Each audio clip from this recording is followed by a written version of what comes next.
शिक्षा संयोग कार्यक्रम भद्रक को आपण मानक स्वागत।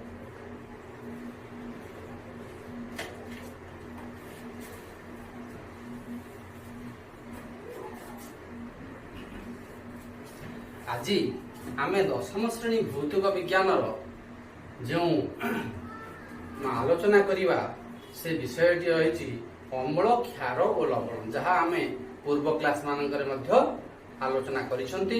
आज उपप्रसंगटी को निया जाइछि अम्ल क्षार रासायनिक धर्म जहाँ आम पूर्व क्लास रे क्रमान्वय रे अध्ययन करी चलीछुं। सही क्रम रे आमे यह पूर्व क्लास मानक आम लक्ष्य करिसेंती अम्लर विभिन्न बा क्षारर अम्लर विभिन्न रासायनिक धर्म संबंध में आम आलोचना करथिले। अम्लर जो धर्म आम आलोचना करथिले आम अम्लर धातु सह प्रतिक्रिया आलोचना करथिले, धातव कार्बोनेट धातव हाइड्रोजन कार्बोनेट सह आलोचना करथिले, अम्ल क्षार मध्य परस्पर मध्य प्रतिक्रिया आलोचना करथिले। एटी लक्ष्य करिवार कथा हला जेतेबेले अम्ल धातु सह प्रतिक्रिया करूथिला सेतेबेले हाइड्रोजन गैस निर्गत होता है। आम पूर्व क्लास रे पढिछुं। जदि अम्ल धातु सह प्रतिक्रिया करिवा द्वारा हाइड्रोजन गैस निर्गत हेउछि अर्थ सही हाइड्रोजन गैस टी निश्चित भाव में अम्ल रही अर्थात अम्ल हाइड्रोजन रही थाए।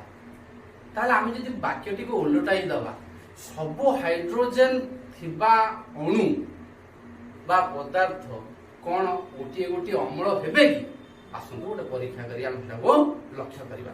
आम ये तीनोटी नवा हाइड्रोजन परमाणु संश्लिष्ट थिबा तीनोटी अणु नवा गोटे नवा हाइड्रोक्लोरिक अम्ल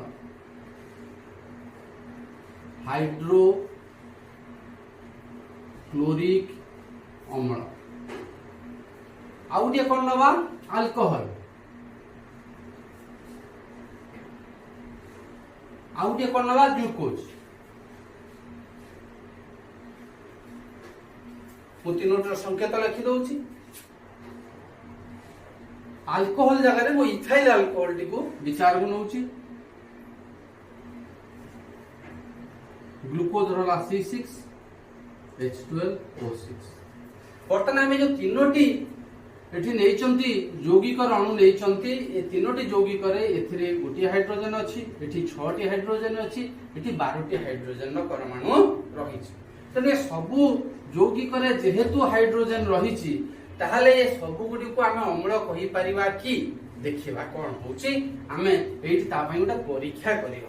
कोन परीक्षाटी करिबा ना परीक्षाटी रे आमे गोटे बिकर रे नैचंती गोटे प्लास्टिक ठिपी नैचंती ओल्टेई रखिचंती सेते दुईटी कंटा को आमे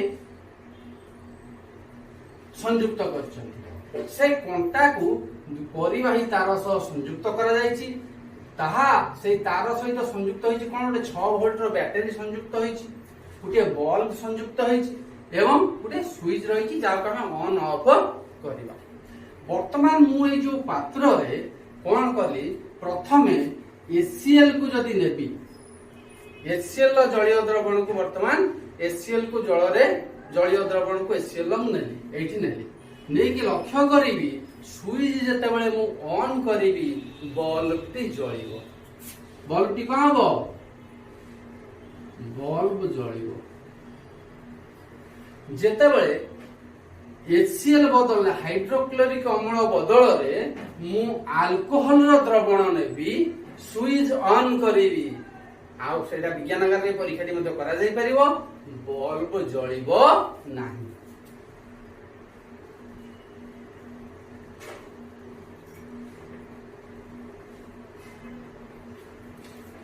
पुणी आउ थोड़ा कौन करी ग्लूकोज ने ग्लूकोज रो जलीय द्रवण नहीं ताकू जदि स्विच ऑन करी से समान सेटअप रहिबो स्विच ऑन करी बल्ब मध्य जळिबो नाही।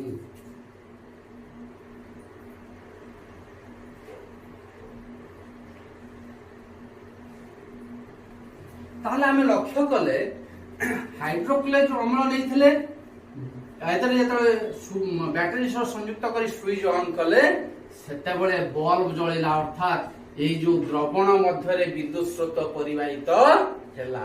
किंतु जेतेबेले अल्कोहल आ ग्लूकोज नैथिले बल्ब जळिला नाही अर्थात एहा मध्य विद्युत स्रोत प्रवाहित हैला ନାହିଁ। ତ ଏଇଠି ହାଇଡ୍ରୋକ୍ଲୋରିକ ଅମ୍ଳ ବଦଳରେ ମୁଁ ଯଦି ଅନ୍ୟ କୌଣସି ଅମ୍ଳ ନେବି, ଯେପରି ସଲଫ୍ୟୁରିକ ଅମ୍ଳ ନେଇପାରିବି, ନାଇଟ୍ରିକ ଅମ୍ଳ ନେଇପାରିବି, ଅନ୍ୟ ଯେକୌଣସି ଅମ୍ଳ ନେଇ ଏ ପରୀକ୍ଷାଟିକୁ ମୁଁ ଯଦି ରିପିଟ୍ କରିବି, ତେବେ ପ୍ରତ୍ୟେକ ଥର ଅମ୍ଳରେ ମତେ ବଲ୍ବଟି ଜଳିବ। ଅର୍ଥାତ୍ ବଲ୍ବରେ ନା ଯୋଉ ଅମ୍ଳ ନେଇଥିବା ଅବସ୍ଥାରେ ଏଇ ଯୋଉ ଦ୍ରବଣରେ ବିଦ୍ୟୁତ ସ୍ରୋତ ପରିବାହିତ ହେଉଛି। ଏ ତିନୋଟିରେ ତ ଥିଲା ହାଇଡ୍ରୋଜେନ ପରମାଣୁ, ତ ଅମ୍ଳରେ ବିଦ୍ୟୁତ ସ୍ରୋତ ପରିବାହିତ ହେଲା, କିନ୍ତୁ ଆଲକୋହଲ ଆଉ ଗ୍ଲୁକୋଜର ଜଳୀୟ ଦ୍ରବଣରେ ବିଦ୍ୟୁତ ସ୍ରୋତ ପ୍ରବାହିତ ହେଲା ନାହିଁ। କାହିଁକି ନା ଏଇଥିପାଇଁ ଯେ ଅମ୍ଳଟି ନିଜର ଜଳୀୟ ଦ୍ରବଣରେ, ଆଚ୍ଛା ପ୍ରଥମେ ଆମେ ଆଉ ଗୋଟେ କଥା ଦେଖିବା, ଇଏ ଯେତେବେଳେ ଗୋଟିଏ ଦ୍ରବଣ ମଧ୍ୟରେ ବିଦ୍ୟୁତ ସ୍ରୋତ ପ୍ରବାହିତ ହବ, କେତେବେଳେ ଦ୍ରବଣରେ ବିଦ୍ୟୁତ ସ୍ରୋତ ପ୍ରବାହିତ ହବ ଆମେ ଏ କଥାଟି ପୂର୍ବରୁ ଜାଣିଛନ୍ତି। ଗୋଟେ ଧାତବ ପରିବାହୀ ମଧ୍ୟରେ ବିଦ୍ୟୁତ ସ୍ରୋତ ପ୍ରବାହିତ ହେବାକୁ ହେଲେ ଇଲେକ୍ଟ୍ରନର ପ୍ରବାହ ହୋଇଥାଏ, କିନ୍ତୁ ଗୋଟେ ଦ୍ରବଣ ମଧ୍ୟରେ ବିଦ୍ୟୁତ ସ୍ରୋତ ପ୍ରବାହିତ ହେବାକୁ ହେଲେ ଆୟନର ପରିବହନ ହୋଇଥାଏ। ତେଣୁ ନିଶ୍ଚିତ ଭାବରେ ଅମ୍ଳର ଜଳୀୟ ଦ୍ରବଣରେ ଆୟନ ସୃଷ୍ଟି ହେଉଛି, କିନ୍ତୁ ଆଲକୋହଲ ଓ ଗ୍ଲୁକୋଜର ଜଳୀୟ ଦ୍ରବଣରେ ଆୟନ ସୃଷ୍ଟି ହେଉ ନାହିଁ। ତାହେଲେ ଯୋଉ ଅମ୍ଳ ଗୁଡିକ ନେଇଥିଲି, ଏ ଅମ୍ଳ ଗୁଡିକର ଜଳୀୟ ଦ୍ରବଣରେ କେଉଁ ଆୟନ ସୃଷ୍ଟି ହୋଇଥିଲା? H+ ଆୟନ ସୃଷ୍ଟି ହୋଇଥିଲା।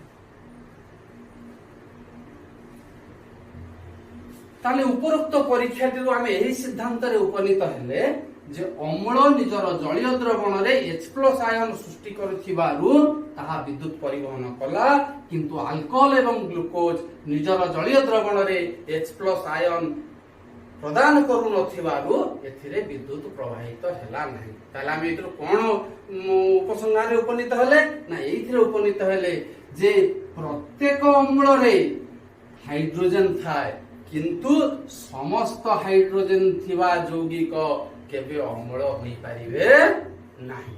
ଆଉ ଥରେ ମୁଁ କହୁଛି, ପ୍ରତ୍ୟେକ ଅମ୍ଳରେ ହାଇଡ୍ରୋଜେନ ପରମାଣୁ ଥାଏ, କିନ୍ତୁ ହାଇଡ୍ରୋଜେନ ପରମାଣୁ ଥିବା ସମସ୍ତ ଯୌଗିକ ଅମ୍ଳ ହୋଇପାରନ୍ତି ନାହିଁ। ଏଇଠି ଏଇ ପରୀକ୍ଷାଟିରେ ମୁଁ ଯଦି ଅମ୍ଳ ସ୍ଥାନରେ କିଛି କ୍ଷାର ନେବି, କଣ କଣ କ୍ଷାର ନେଇପାରିବି? ସୋଡିୟମ ହାଇଡ୍ରୋକ୍ସାଇଡ ନେଇପାରିବି, ପୋଟାସିୟମ ହାଇଡ୍ରୋକ୍ସାଇଡ ନେଇପାରିବି, ଆଉ କଣ ନେଇପାରିବି? କ୍ୟାଲସିୟମ ହାଇଡ୍ରୋକ୍ସାଇଡ ନେଇପାରିବି, ମ୍ୟାଗ୍ନେସିୟମ ହାଇଡ୍ରୋକ୍ସାଇଡ ନେଇପାରିବି। ଯଦି ମୁଁ କ୍ଷାର ନେବି, ତାହେଲେ କ୍ଷାର ନେଲେ ଏଠି ବିଦ୍ୟୁତ ସ୍ରୋତ ପ୍ରବାହିତ ହେବ ନା ହେବ ନାହିଁ? ତେବେ କ୍ଷାରର ଜଳୀୟ ଦ୍ରବଣ ନେଲେ ମଧ୍ୟ ଏ କ୍ଷାର ସୋଡିୟମ ହାଇଡ୍ରୋକ୍ସାଇଡ ଆମ ଲାବୋରେଟୋରୀରେ ଅଛି, ପେଲେଟ ଆକାରରେ ରହିଛି। ତେଣୁ ତାକୁ ଯଦି ଆମେ ଜଳରେ ମିଶ୍ରିତ କରିକି ତାର ଜଳୀୟ ଦ୍ରବଣ ନବା, ସେ ଜଳୀୟ ଦ୍ରବଣରେ ଏଇ ସେଟଅପରେ ସୁଇଚ ଯଦି ଅନ୍ କରିବି, ବ୍ୟାଟେରୀ ସଂଯୁକ୍ତ କରି ବଲ୍ବ ଜଳିବ। ତାହେଲେ ଏଇ ଯୋଉ କ୍ଷାର ଗୁଡିକର ଜଳୀୟ ଦ୍ରବଣରେ ମଧ୍ୟ ବଲ୍ବ ଜଳିଲା, ଅର୍ଥାତ ବିଦ୍ୟୁତ ସ୍ରୋତ ପରିବହନ ହେଲା, ଅର୍ଥାତ ଆୟନ ସୃଷ୍ଟି ହେଲା।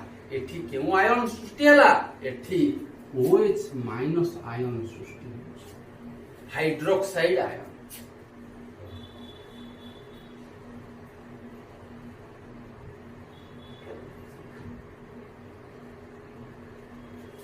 ଆୟନ ସୃଷ୍ଟି ହେଉଛି, ହାଇଡ୍ରୋକ୍ସାଇଡ ଆୟନ ସୃଷ୍ଟି ହେଉଛି।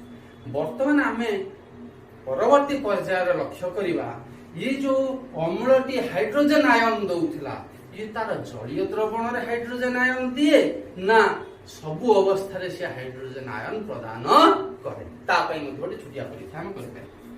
ଆମର ଗୋଟେ ଟେଷ୍ଟ ଟ୍ୟୁବ ନବା, ଟେଷ୍ଟ ଟ୍ୟୁବରେ ସୋଡିୟମ କ୍ଲୋରାଇଡ କିଛି ନବା, କଣ ନବା? ସୋଡିୟମ କ୍ଲୋରାଇଡ ନବା, ଏବଂ ଏହା ମଧ୍ୟକୁ ଆମେ ଗୋଟେ ଅମ୍ଳ ସଲଫ୍ୟୁରିକ ଅମ୍ଳ,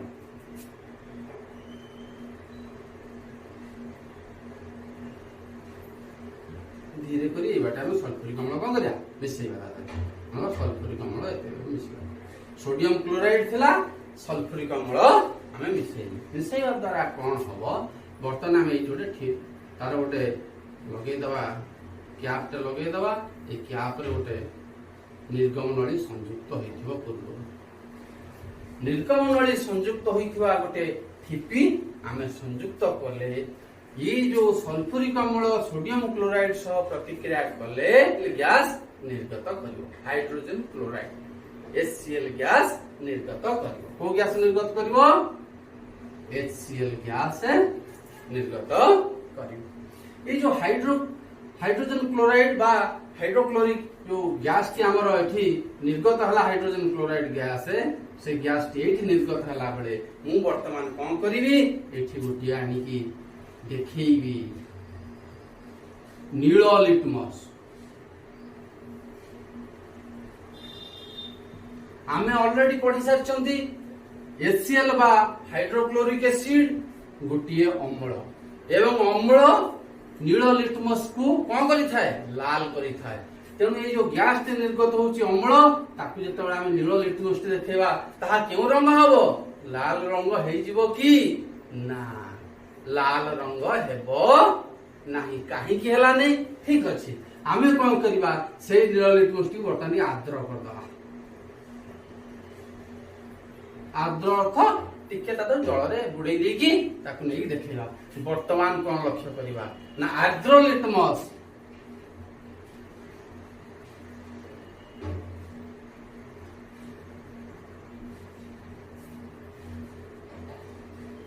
लाल वर्ण हेबो ताहले इठो हम कोन उपसंहारे पहुंचले सेही HCl गैस निर्गत होउथिला आमे प्रथमे गोटे सुखिला नील लिटमस कागज देखैथिले ताहार वर्ण परिवर्तित होई नथिला अर्थात HCl निजर अम्लीय गुण सेतबेले प्रदर्शन करि नथिला किंतु जेतबेले आर्द्र बा उदा नील लिटमस टी आमे नै देखैले सेतबेले ताहार वर्ण परिवर्तित हला वर्ण परिवर्तित हला अर्थ हेटी अम्लीय गुण प्रदर्शन हला कारण नील लिटमस टी लाल लिटमस रे परिणत हला ताले दीटा जाको जो घटना रे कोन पार्थक्य रहिला एठी मु जल टिके मिसेइथिले कोथिरे ओदा करथिले लिटमस टिकु ताहले निश्चित भाव रे गोटिए अम्ल निजर अम्लीय गुण प्रदर्शन करिबा पई जलर आवश्यक होइथाय अर्थात अम्ल H+ आयन प्रदान करिबा निमंते जलर आवश्यकता होइथाय अर्थात जो पदार्थ निज जलीय द्रवण रे H+ आयन प्रदान करे ताहाकु आमे अम्ल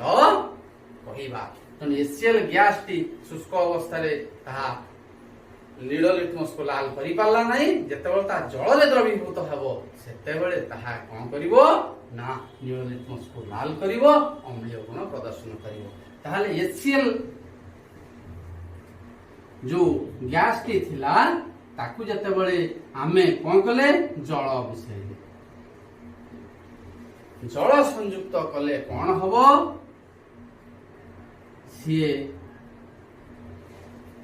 H+ ion aqueous Cl- aqueous ion the किंतु एठी गुटे कथा मन रखिवो जो H+ आयन aqueous लेखिली अर्थात जल सह संयुक्त H+ आयन एहा H+ आयन मुक्त भाव रे रहे नाही H+ आयन टी जो सेठी सृष्टि हेउची HCl गैस रु ताहा जल सह संयुक्त होई H3O+ आयन रे परिणत हुए एटा कोन hydronium ion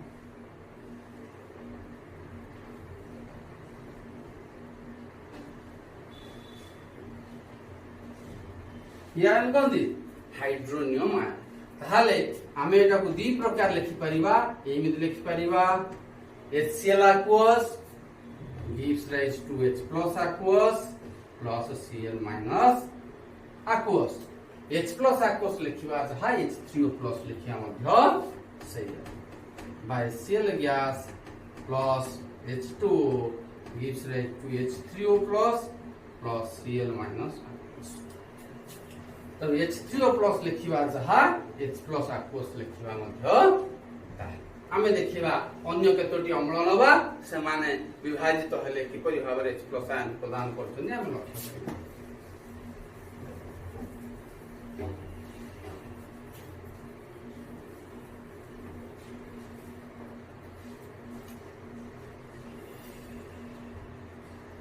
H2SO4 aqueous 2H+ aqueous plus SO4 2- aqueous HNO3 aqueous plus H+ aqueous plus NO3 minus aqueous CH3COOH acetic acid आना हला एसिटिक एसिड এটা नाइट्रिक एसिड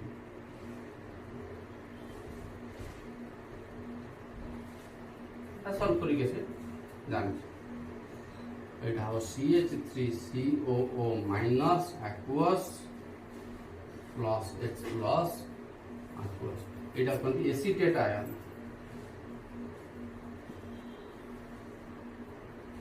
এটা কোন করা যায় এসিটেট আয়ন করা যায় তাহলে আমি দেখিলে প্রত্যেক অম্ল নিজর জলীয় দ্রবণরে H প্লস আয়ন প্রদান କରୁଛନ୍ତି সেই পরি ভাবে আমি যদি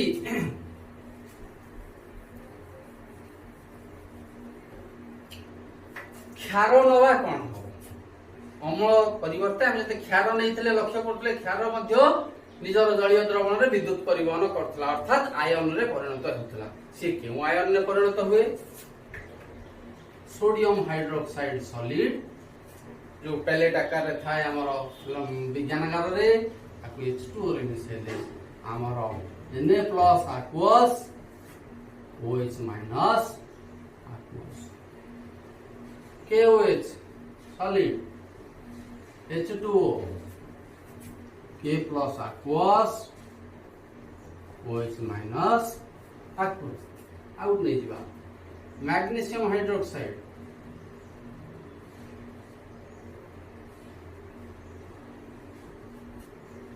Mg2 plus aqueous plus 2OH minus aqueous তাহলে প্রত্যেক ক্ষার নিজর জলীয় দ্রবণরে OH মাইনস বাইটা কোন হাইড্রোক্সাইড আয়ন পূর্বর মধ্যে মু কহিছি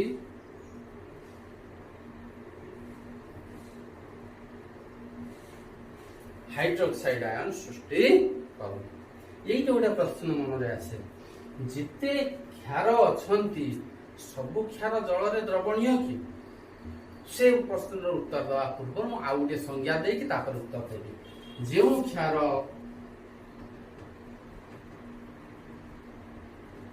जल रे द्रवणीय ताहाकू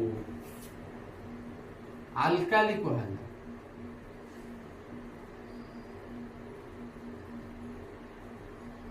कौन कहा जाए आल्काली कहा जाए ताले magnesium hydroxide potassium hydroxide sodium hydroxide ये समस्ते कैल्शियम हाइड्रोक्साइड ये समस्ते गुटी गुटी कौन आल्काली ताले एमिति किछि क्षार अछंती कि जोंथि हाइड्रोक्साइड आयन थिबो किंतु ताहा जल रे द्रवणीय हेउ नथिबो हां अछंती कॉपर हाइड्रोक्साइड जिंक हाइड्रोक्साइड जल रे द्रवणीय नुहंती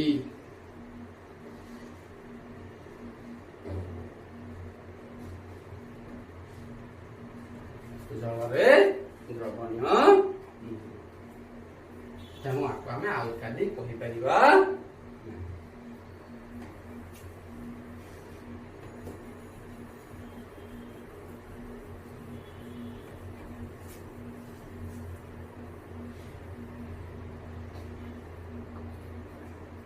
ताले आमे एथि लक्ष्य कले प्रत्येक अम्ल रे कोन रहउची H प्लस आयन रहउची प्रत्येक क्षार रे OH माइनस आयन रहउची तेणु आमे जदि तार गोटे साधारण फॉर्मूला लेखिबा माने कर HX एटा गोटे अम्ल पई लेखिली अर्थात H प्लस आयन प्रदान करिवो आ गोटे MOH गोटे धातु रहिची ता संगे OH रहिची एटा गोटे क्षार ये जेतबेले प्रतिक्रिया करंती आमे आ पूर्व प्रशमनीकरण प्रतिक्रिया पढिचंती अम्ल क्षार प्रतिक्रिया कले कोन दियंती लवण ओ जल सृष्टि करंती वर्तमान हम लक्ष्य करिया कोन बाहरी गला जल बाहरी गला ना H2O वर्तमान रहिला कोन MX लवण जल H2 जल H2 जोटा आमे उदाहरण माध्यम sodium hydroxide aqueous plus HCl aqueous gives rise to NaCl aqueous plus H2O liquid। क्षार अम्ल OH H निर्गत हो गला, H2O निर्गत होला, हम लवण टे सृष्टि। बर्तमान आम परवर्ती पर्याय पढ़िबा एई अम्ल बा क्षार सह जेतेबेले आमे जल मिसेइबा ताहले अम्ल बा क्षारर गाढ़ता को कम करिबा। कम गाढ़ता विशिष्ट अम्ल बा जल ना अम्ल बा क्षार आमे प्रस्तुत करिबा। सेतबेले कोन करिबा, अम्ल सहित जल मिसिबो। आमे सेठी को जीवा पूर्व गोटे छोटिया उदाहरण टे जोटा आमे विज्ञानगार मध्ये करी देखि परिया। गोटे छोट काच बीकर रे आमे कोन करिया, टिके जल नबा, एइथरे अल्प अम्ल अल्प परिमाणर अम्ल H2SO4 हो पारे बा HCl हो पारे, जो अम्ल मध्य निया जाय पारे। जेतले मिसेइबा मिसेइके हांडी दबा, अल्प अल्प मिसेइबा। काहे अल्प मिसेइबा हम कहूछी परवर्ती पर्याय त बुझी। अल्प टी मिसेइ त फेंकी दबा, तापे काच पात्रटी जदि हम हाथ रे धरिबा, आमे लक्ष्य करिबा काच पात्रटी उत्तप्त लागुଛି, गरम लागुଛି। काहे कि गरम लागला, प्रथम अध्याय रे हम पढिचंदी से कथा। जेउ रासायनिक प्रतिक्रिया रे ताप सृष्टि होता की प्रतिक्रिया कहंती, ताप उत्पादी प्रतिक्रिया। ताहले आमे देखिले अम्ल बा क्षारर जल सह प्रतिक्रिया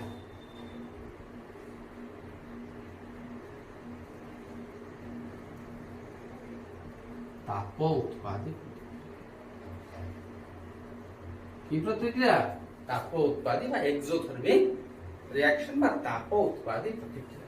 यदि ताप सृष्टि होउची ताले हमरे ए अम्लटी को वर्तमान जल मिसेइबा। किमिति मिसेइबा, दुई प्रकार में मिसेइ परिया। कोन दुई प्रकार में मिसेइ परिया, प्रथम क्षेत्र रे मु कोन करी एटी अम्ल नेली, ता धेर वर्तमान मु जल मिसेइ, कोन मिसेइबी, जल मिसेइ। द्वितीय क्षेत्र रे जल नेली, ता धेर अम्ल मिसेइ। दुईटी जाकरे मते समान पर्यवेक्षण हो ना किसी फरक हो। प्रथम कथाटी को हम लक्ष्य करिबा, अम्ल रे जेतेबेले जल मिसेइबा, जेहेतु एहा एक प्रचंड ताप उत्पादी प्रतिक्रिया, अम्ल रे जल मिसेइले अम्ल कम करिवो, अत्यधिक उत्तप्त होई बाहर को छिटी के पड़िवो, स्प्लैश हो, छिटी के पड़िवो। एवं बेले बेले जो काच पात्र रे थिवो से काच पात्र फाटी जीवो। काच पात्र टे तळ भांगी जीवो, फाटी जीवो, एवं जो अम्लटी अछि उत्तप्त होई की उत्तप्त अम्लटा तो छिटी के पड़िवो।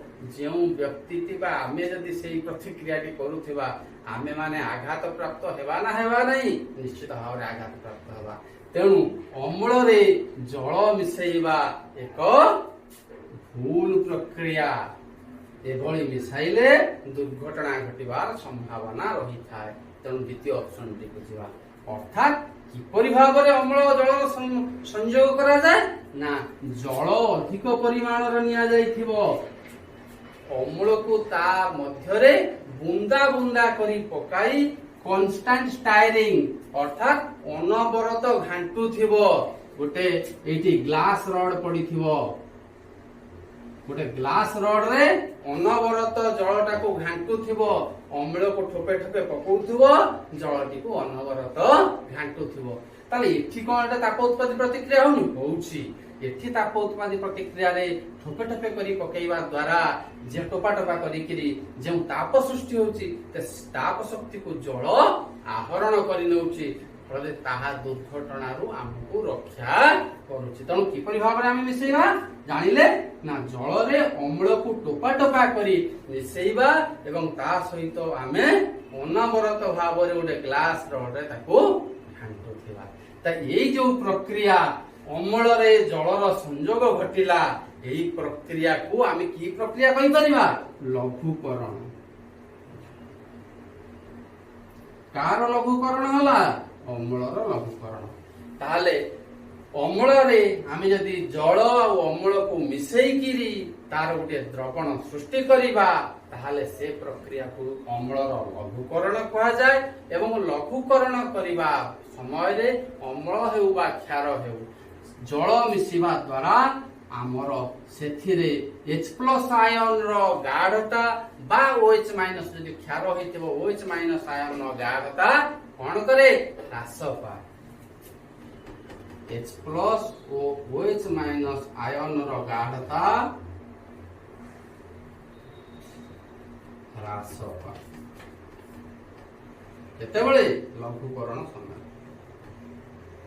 ଲଘୁକରଣ ଘଟିଲେ H+ ବା OH- ଆୟନର ଗାଢ଼ତା ହ୍ରାସ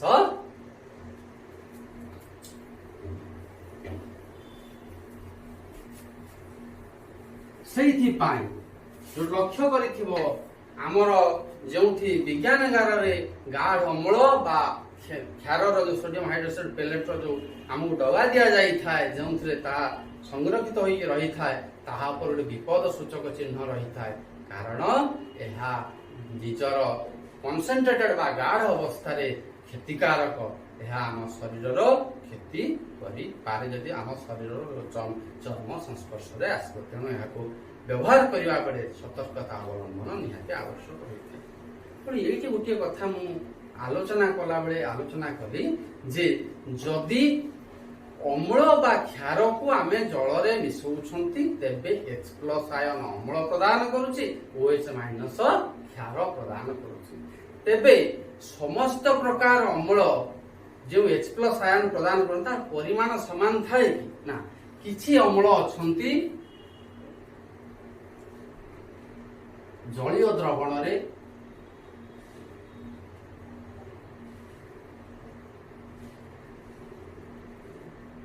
ସମ୍ପୂର୍ଣ୍ଣ ବିଯୋଜିତ ହୋଇ ଆୟନ ପ୍ରଦାନ କରନ୍ତି।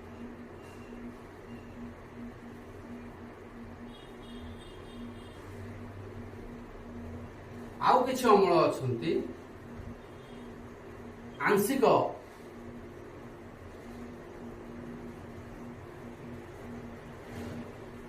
ବିଯୋଜିତ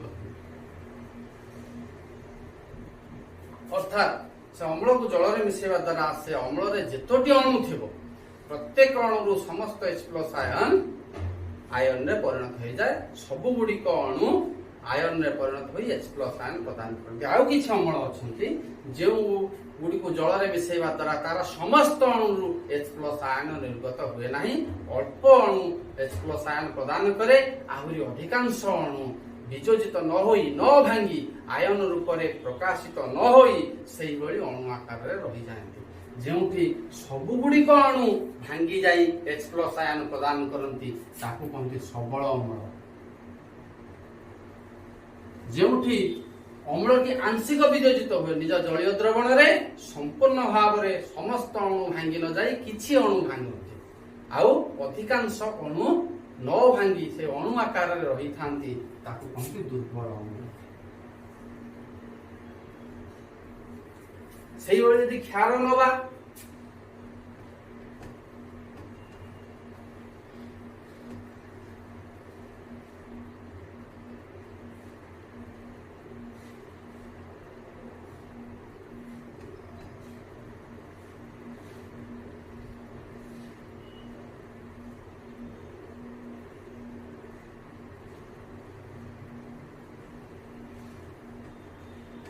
ଆଉ କିଛି ରହିଛନ୍ତି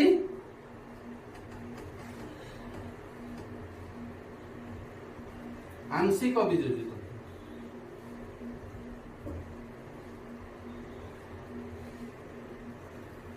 ଅର୍ଥାତ୍ ଅମ୍ଳ ପରି ଏଠି ମଧ୍ୟ କ୍ଷାର ଅଛନ୍ତି ଯେଉଁ କ୍ଷାର ନିଜର ଜଳୀୟ ଦ୍ରବଣରେ ସମସ୍ତ ଅଣୁ ଗୁଡ଼ିକ ତାଙ୍କର ଭାଙ୍ଗିଯାଇ OH- ଆୟନ ପ୍ରଦାନ କରନ୍ତି। ଆଉ କିଛି କ୍ଷାର ଅଛନ୍ତି ଯୋଉଠି ସମସ୍ତ ଅଣୁ ଭାଙ୍ଗି ଯାଇକରି OH- ଆୟନ ପ୍ରଦାନ କରନ୍ତି ନାହିଁ। ଅଳ୍ପ ପରିମାଣର ଅଣୁ ଭାଙ୍ଗି OH- ଆୟନ ପ୍ରଦାନ କରନ୍ତି। ଅଧିକାଂଶ ଅଣୁ ନ ଭାଙ୍ଗି ନିଜର ଅଣୁ ଆକାରରେ ରହିଥାନ୍ତି। ତାହେଲେ ତାକୁ କଣ କହିବା? ଯେଉଁଠି ସମସ୍ତ ଅଣୁ ଭାଙ୍ଗି ଯାଉଛନ୍ତି ତାକୁ କହିବା ସବଳ କ୍ଷାର। ଯେଉଁ କ୍ଷାରର ଜଳୀୟ ଦ୍ରବଣରେ ସମସ୍ତ ଅଣୁ ଭାଙ୍ଗୁନାହାନ୍ତି, ଅଳ୍ପ ମାତ୍ର କେତେକ ଅଣୁ ଭାଙ୍ଗିକିରି OH- ଆୟନ ଦଉଛନ୍ତି, ବାକି ଅଣୁ ଗୁଡ଼ିକ ଭାଙ୍ଗୁ ନାହାନ୍ତି, ତାକୁ କହିବା ଦୁର୍ବଳ କ୍ଷାର। ତାହେଲେ ଆମେ ଏଥିରୁ ଏଇ ନିଷ୍କର୍ଷରେ ପହଞ୍ଚିଲେ ଯେ ଯଦି ଗୋଟେ ଅମ୍ଳ ବା କ୍ଷାର ନିଜର ଜଳୀୟ ଦ୍ରବଣରେ ସମ୍ପୂର୍ଣ୍ଣ ବିଯୋଜିତ ହେଇଯାଉଛି ତାକୁ ସବଳ ଅମ୍ଳ କହିବା ବା ସବଳ କ୍ଷାର କହିବା। ଯଦି ନିଜର ଜଳୀୟ ଦ୍ରବଣରେ ଅମ୍ଳ ବା କ୍ଷାର ଆଂଶିକ ବିଯୋଜିତ ହେଉଛି, ଅଳ୍ପ ପରିମାଣର ଅଣୁ ଭାଙ୍ଗି ଆୟନ ପ୍ରଦାନ କରୁଛି, ତାକୁ ଦୁର୍ବଳ ଅମ୍ଳ ବା ଦୁର୍ବଳ କ୍ଷାର କହିବା। ଉଦାହରଣ କେତୋଟି ଦବା। ସବଳ ଅମ୍ଳ HCl, ହାଇଡ୍ରୋକ୍ଲୋରିକ ଅମ୍ଳ, H2SO4, HNO3, ଏଗୁଡିକ ଆମର ସବଳ ଅମ୍ଳ। ଦୁର୍ବଳ ଅମ୍ଳ ଆମର କିଏ ସେ? ଏସିଟିକ ଏସିଡ ଆଉ କାର୍ବୋନିକ ଅମ୍ଳ, ଏସବୁ ହେଲେ ଦୁର୍ବଳ ଅମ୍ଳ। ସେଇଭଳି ସବଳ କ୍ଷାରରେ ଆମର ଆସିଗଲା ସୋଡିୟମ ହାଇଡ୍ରୋକ୍ସାଇଡ, ପୋଟାସିୟମ ହାଇଡ୍ରୋକ୍ସାଇଡ, ସବୁ ହେଲା ସବଳ କ୍ଷାର। ଦୁର୍ବଳ କ୍ଷାରରେ ଆମର କିଏ ଆସୁଛନ୍ତି? ଆମୋନିୟମ ହାଇଡ୍ରୋକ୍ସାଇଡ, କ୍ୟାଲସିୟମ ହାଇଡ୍ରୋକ୍ସାଇଡ, ସବୁ ଦୁର୍ବଳ କ୍ଷାରରେ ଆସୁଛନ୍ତି। ଆର ପରବର୍ତ୍ତୀ କ୍ଲାସରେ ଯେଉଁଠି ଏଠି ସମ୍ପୂର୍ଣ୍ଣ ବିଯୋଜିତ ହେଇ ସବଳ ଦୁର୍ବଳ ଅମ୍ଳ, ତାକୁ ଆମେ ଜାଣିବା କେମିତି? ତାର ସବୁ ଅଣୁ ଭାଙ୍ଗିଛି କି ନ ଭାଙ୍ଗିଛି ଆମେ ତ ଦେଖିକି କହିପାରିବାନି। ଆମେ ସବଳ ଅମ୍ଳ ବା ଦୁର୍ବଳ ଅମ୍ଳକୁ ଚିହ୍ନିବା କିପରି ଭାବରେ, ସେହି କଥାଟି ଆମେ ପରବର୍ତ୍ତୀ କ୍ଲାସରେ ପଢିବା।